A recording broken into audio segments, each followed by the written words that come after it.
given to the computer to solve a problem is called program. तो पहले फिर इन the blanks में जो आंसर आएगा वो है programme. A set of rules for writing the programs in GW basic या in a programming language is known as syntax of programming language.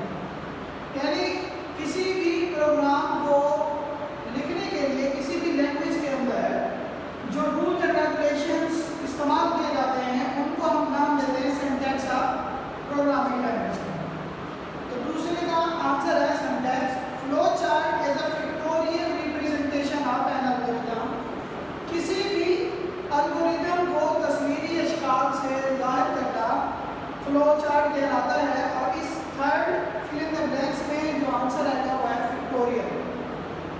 Number 4